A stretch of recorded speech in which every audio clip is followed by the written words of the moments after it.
Why Metal Gear matters. Why should you play it? If you're someone that has never been interested in the series before, more recently it's just disappeared from the gaming landscape altogether. You've only heard about this new remake and some remasters that are coming. Well, this video is for you. We are going to explore the thrilling gameplay. Huh? What was that noise? Huh? Whose footprints are these? Huh? What was that noise? Captivating cutscenes and codec conversations. Go away! I'm not done yet!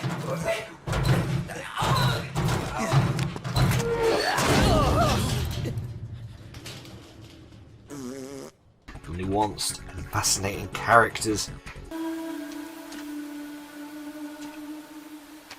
This game's lasting legacy on the video game industry, as well as what the future may hold for it. So to get you in the mood, here's an overly extended intro montage with some out of context spoilers. Enjoy!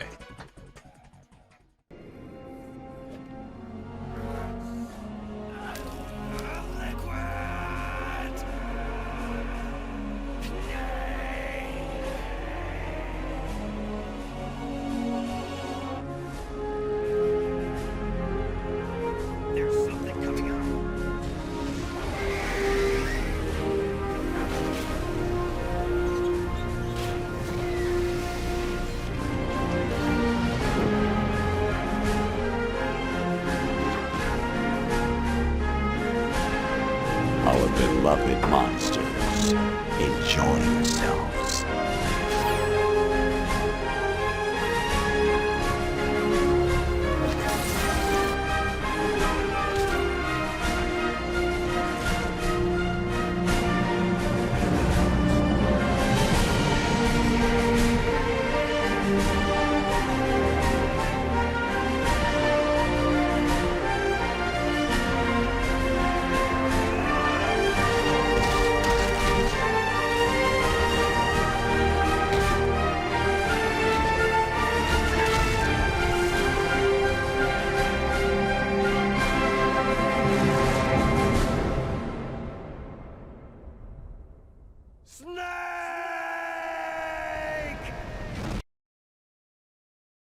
It was spring of March 1999, and my brother, as lucky as any child was at the time, received a new game for his PS1. It had 2 discs as well as some key info on the back of the packaging, which we later found out was needed in-game to progress the story.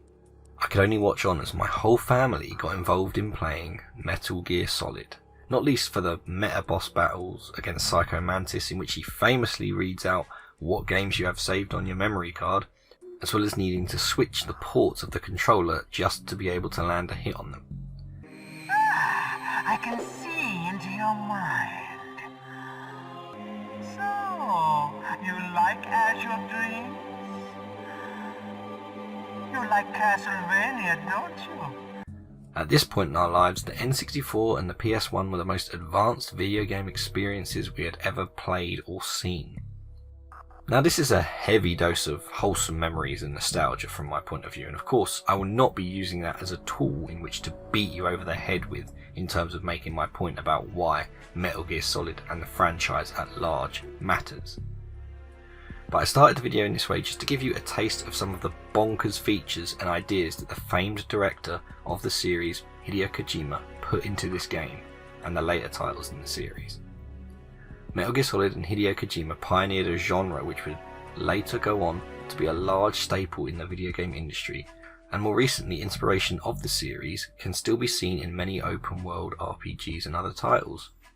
It, like many other games that have come after it, plays with real world history as we know it and uses it to try and challenge established norms and answer questions about the world at large, with many fans claiming, myself included, that the series was way ahead of its time. Not just in its predictions for how the digital age is consuming us and everything around us, but also in its gameplay and narrative storytelling. But it's even more than that. The game has character, the series has character. It pokes fun of itself, the world and the player in a multitude of different but subtle ways. It just has a way of drawing you in with Solid Snake and that beautifully gruff voice of David Hayter. It's Snake. I'm in front of the disposal facility. the methodical build-up of tension and action of the stealth gameplay. But maybe it's the amazing score by the unbelievable Harry Gregson Williams that is perfect in each and every situation and scene within the games. I'm still in a dream, snake eater. It could even be the ridiculously in-depth and extended codec conversations, which arguably in total go on for longer than certain areas of the gameplay. But whatever it is, I promise you that if you haven't played the series before and you decide to play through it and you follow Snake on his journey, once you reach Metal Gear Solid 4 and its conclusion, not only will you not regret it, but you will have gone through every emotion and still be left wanting even more. Now, for nearly 10 years, Konami torpedoed any hope of new Metal Gear content after Metal Gear Solid 5, until the reveal of remastered collections and a brand new remake of Metal Gear Solid 3 titled Metal Gear Solid Delta. And presumably this will be the acid test to see whether they will remake the rest of the series. So let's hope Konami channel their inner Capcom and deliver us a Resident Evil 2 level remake for this iconic series. So that was a pretty long intro. So let's get into my first main point for why Metal Gear Solid matters and why you need to play this franchise.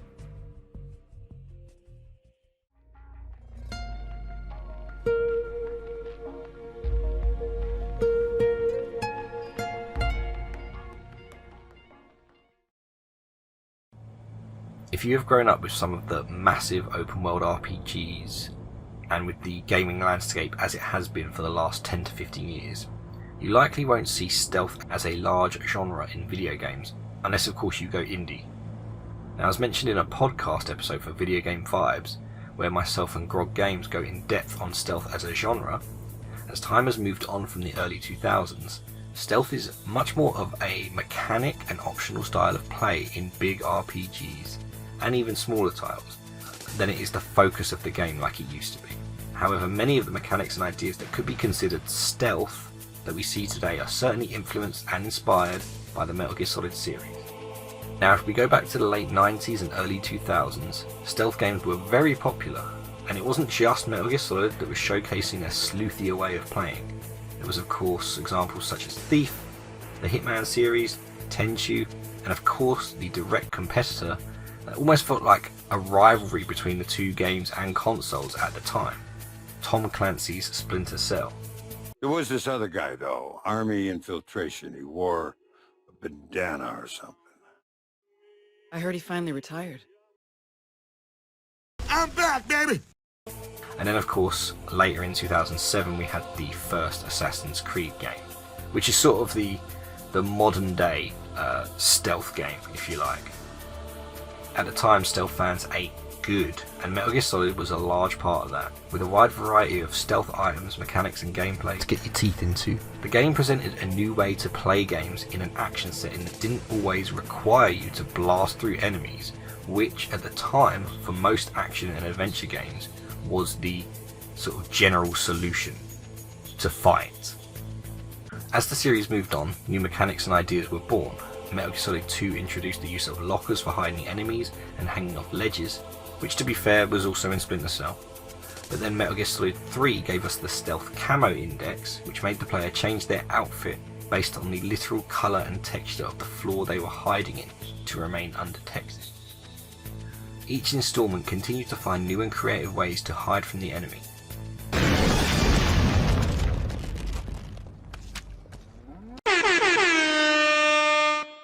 And this was still the case when the last installment of the franchise went open world themselves in Metal Gear Solid 5, The Phantom Pain. But these games have so much more to offer than just the gameplay. Metal Gear Solid is infamous for its incredibly long codec conversations and cutscenes, and it's very true. But boy, is it all worth it to understand the complexities and nuances of the characters, the large history and complex lore. So let's talk about it. Rather, let's talk about some of it.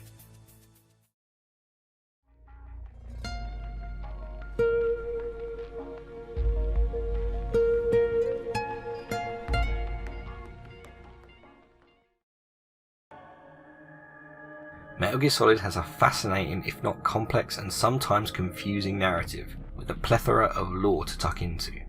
Each character, whether villain or side character, always gets their moment in cutscenes or codec conversations, where you get to understand them and their motives, their history, and of course their relationship with Snake. Rarely does each relevant character not get their time to shine in one way or another, which is not an easy task. Let's take Olga for example, and spoilers for her character arc because I'm sorry. So in Metal Gear Solid 2 she is seemingly just a boss in the prologue of the game, and we initially thought that she lost her life on the tanker along with many others. Only she survived and is seemingly an enemy whose men have hijacked the Big Shell. But then it is revealed that she is actually the cyborg ninja who has been helping Raiden throughout his mission. But further revelations for that reveal that her newborn daughter's life is intrinsically linked to Raiden surviving his mission, and she is being blackmailed by the Patriots. And after the events of Metal Gear Solid 2 we finally get to meet her daughter in Metal Gear Solid 4 Sunny. This is just one example of how deep the characters can go in the series, and everyone has a history and a story to tell. The lore is incredibly extensive and spans almost a century of in-game history. And whilst one aspect of the story towards the end of Metal Gear Solid 4 I did feel was kind of rushed, it kind of made for convenience, the fans will know what I'm talking about. But for the most part, the lore is incredibly well thought out. It's intrinsically woven in the fabric of each of the games. And this was helped with Metal Gear Solid 3 being a prequel to the entire series and where the story really begins. Now I mentioned before about how it uses real world history and tweaks it to account for the actions and events in the games. But what Metal Gear Solid and Kojima does so well is how wild and outlandish some of the situations and characters are, and how they, rather than just lightly dip their toes into the supernatural and sci-fi, they dive headfirst into it, while still maintaining a sense of the normal world that we live in. The introduction of these events and characters leave the player in shock and awe in that moment, but later in the game or series there is a well thought out reason as to why they are the way they are, for the most part. The reasoning is generally grounded in reality, which allows the series to be the best of both worlds. It allows for some almost unthinkable events and boss battles, whilst keeping the player in the real world, if you like. This allows them to subtly, or rather not so subtly, comment on the world at large and introduce thought-provoking themes to the player to leave you with something real to think on after you put the controller down. And one notable theme in Metal Gear Solid 2, for example, is how the internet and digital information will, and frankly has, changed society forever. The depth of characters, the extensive lore, the plot twists, the double and triple bluffs, characters hiding their true intentions, it all adds up to an amazing cinematic experience that will make you want to go through as many optional cutscenes and codec conversations as you can after your first playthrough. Though not everything in the development of these games was as smooth as you'd like, let's now discuss Kojima himself and how this strange but brilliant mind concocted this amazing world, and how it all ended for him with Konami.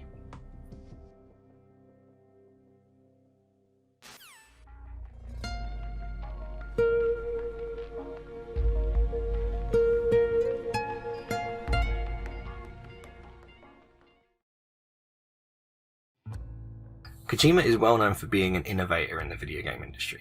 He's a bit of an enigma, an eccentric, and is always pushing the boundaries for gameplay, themes, sometimes even genres, depending on your opinion. But it was his vision that brought this vast array of eclectic characters and genres together to create this franchise, through his inspiration of film such as James Bond, as well as anime. Us fans had so many good years of the Metal Gear Solid franchise, even up until its final game in the franchise, Metal Gear Solid 5.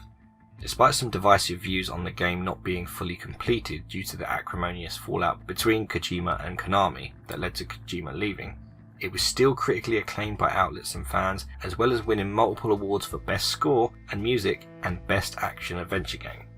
However, this was back in 2015, and after this, even without Kojima, some fans still expected that something would happen with the franchise, whether being bought out by Sony, which was a rumour at the time, or remastered versions, which we actually now have confirmed.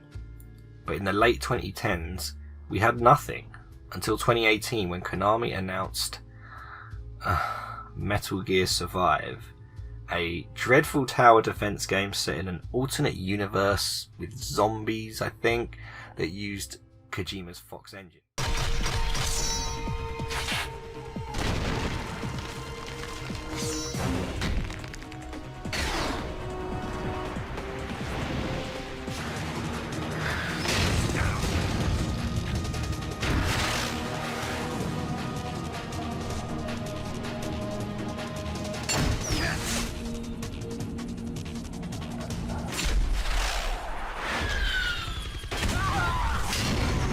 And so 8 years on from the true last installment in the franchise, we are now getting a fully fledged remake in Metal Gear Solid Delta, along with the remastered collection.